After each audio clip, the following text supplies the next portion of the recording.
Здравейте! Добре дошли във втория епизод от нашия курс. В миналия урок разгледахме инфинитива и заповедите с обикновени глаголи. Днес ще се фокусираме върху най-важния глагол в английския език – be, който означава съм или бъда. Този глагол е специален, защото се държи различно от всички останали. Пригответе си тетрадките. Нека първо видим как се използва be в заповеди, защото това ни свързва с предишния урок. Инфинитивната форма на този глагол е be. Положителни заповеди с be. Be careful. Бъди внимателен, бъдете внимателни. Be quiet. Бъди тих, бъдете тихи. Be patient. Бъди търпелив, бъдете търпеливи. Be honest. Бъди честен. Be ready. Бъди готов. Be on time. Бъди на време. Be nice. Бъди мил. Да напомним, че скритият вършител е ти или вие. На английски това се разбира от контекста. Отрицателни заповеди с be. Помните ли формулата от миналия път? Don't плюс инфинитив. Същото важи и за be. Don't be late. Не закъснявай, не закъснявайте. Don't be worried. Не се притеснявай, не се притеснявайте. Don't be afraid. Не се страхувай, Don't be angry. не се сърди, Don't be sad. не бъди тъжен. Забележете, че след be има прилагателно име, което описва състояние или качество. Но не винаги използваме прилагателно име в българския превод. Това са изрази, които е хубаво да научите наизуст. Не се опитвайте да превеждате буквално. Сега идва специалната част. В сегашно време глаголът be има 3 различни форми. Am, is, are. Това е единственият глагол в английския с толкова много форми. Am използваме с местоимението I или аз на български. I am happy. Аз съм щастлив. I am tired. Аз съм уморен. I am Bulgarian. Аз съм българин. I am a student. Аз съм студент. Is използваме с местоименията he, she, it. Или на български той, тя, то. He is tall. Той е висок. She is beautiful. Тя е красива. It is brown. Той е кафяво. The book is interesting. Книгата е интересна. Are използваме с местоименията you, we, they. Или на български ти, вие, ние, те. You are smart. Ти си умен. Вие сте умни. We are friends. Ние сме приятели. They are doctors. Те са лекари. The children are young. Децата са млади. Запомнете. I am, he, she, it is, you, we, they are. Няма изключения от това правило. В минало време be има само 2 форми. Was и were. Was използваме с местоименията I, he, she и it. I was young. Аз бях млад. He was a teacher. Той беше учител. She was beautiful. Тя беше красива. It was sunny. Беше слънчево. Were използваме с местоименията you, we и they. You were right. Ти беше прав, вие бяхте прави. We were students. Ние бяхме студенти. They were happy. Те бяха щастливи. The flowers were fresh. Цветята бяха свежи. Забележете разликата. В сегашно време имаме 3 форми на глаголът be. Am, is и are.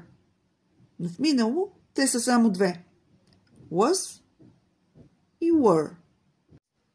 Глаголът be много често се използва с прилагателни имена за описание на качества и състояния. Ето няколко примера. За описание на физически характеристики. I am tall. Аз съм висок. She is short. Тя е ниска. He is thin. Той е слаб. They are strong. Те са силни. За описание на емоционални състояния. I am happy. Аз съм щастлив. You are sad. Ти си тъжен. We are excited. Ние сме развълнувани. He was angry. Той беше ядосан. За описание на общи качества. The lesson is easy. Урокът е лесен. English is difficult. Английският е труден.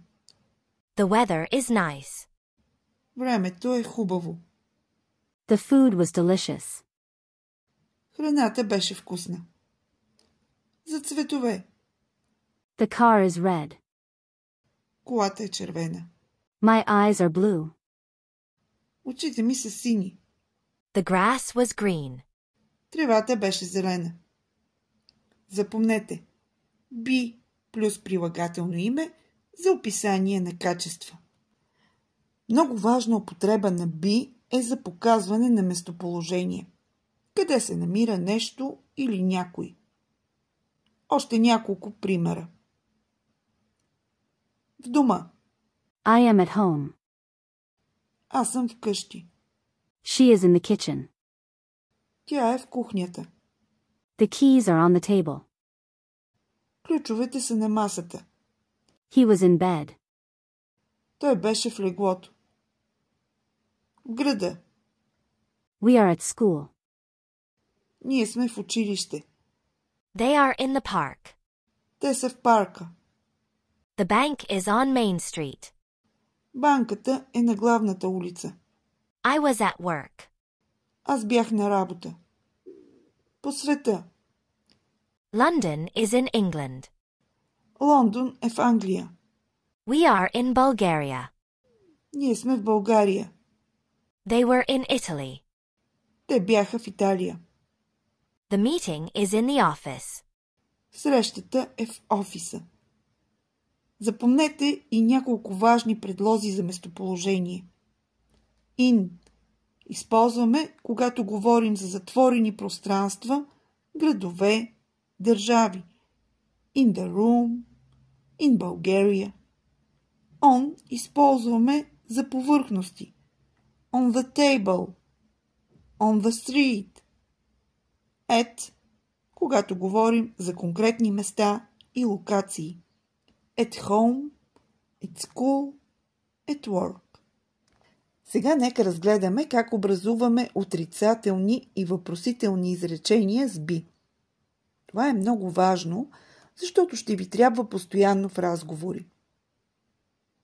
За образуване на отрицателните форми добавяме not директно след формата на be. Не използваме don't или doesn't, както при другите глаголи. Ето и няколко примера. Сегашно време – отрицателни форми. I am not tired. Аз не съм уморен. He is not here. Той не е тук. She is not Bulgarian. Тя не е българка. It is not cold today. Днес не е студено. You are not right. Ти не си прав. We are not ready. Ние не сме готови. They are not students. Те не са студенти. Минало време – отрицателни форми. I was not at home yesterday. Аз не бях вкъщи вчера. He was not happy. Той не беше щастлив. She was not in the office. Тя не беше в офиса. You were not there. Ти не беше там. We were not friends then. Ние не бяхме приятели тогава. They were not tired. Те не бяха уморени. В разговорната реч често използваме съкратени форми. Ето как става това. В сегашно време.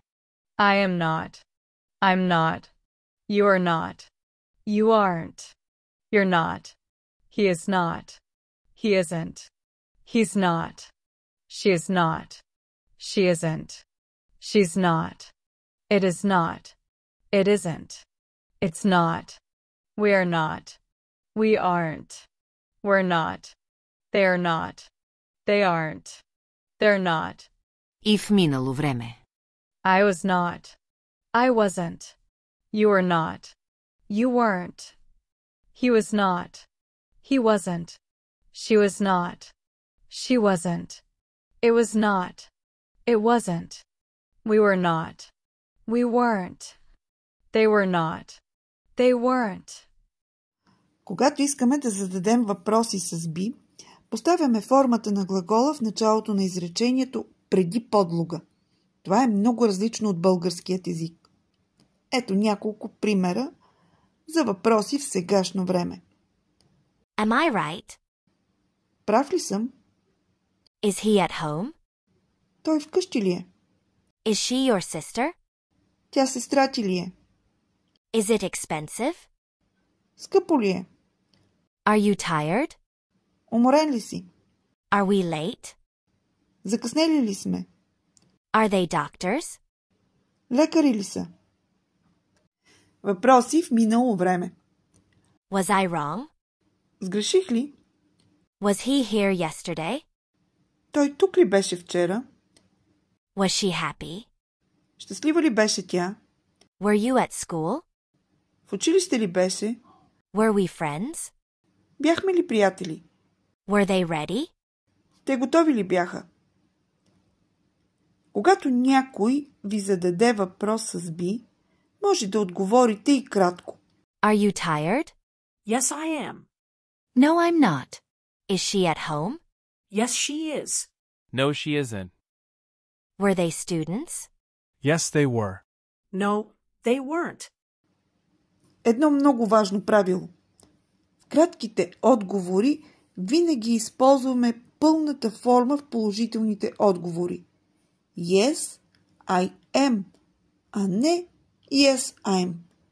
Но можем да използваме съкратената в отрицателните. No, I'm not. А сега да видим как звучат тези форми в реални ситуации. Разговор в семейството. Are you ready for dinner?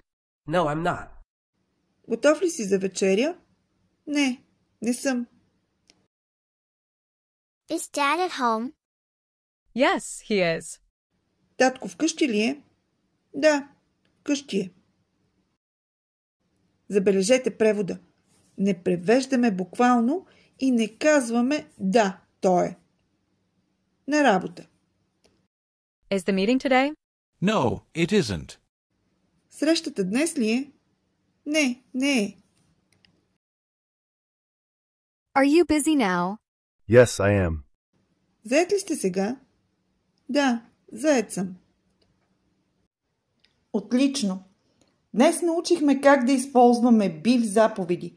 Сегашните форми на глагола am, is, are, миналите форми was, were, как да кажем не и да зададем въпрос с помощта на глагола be.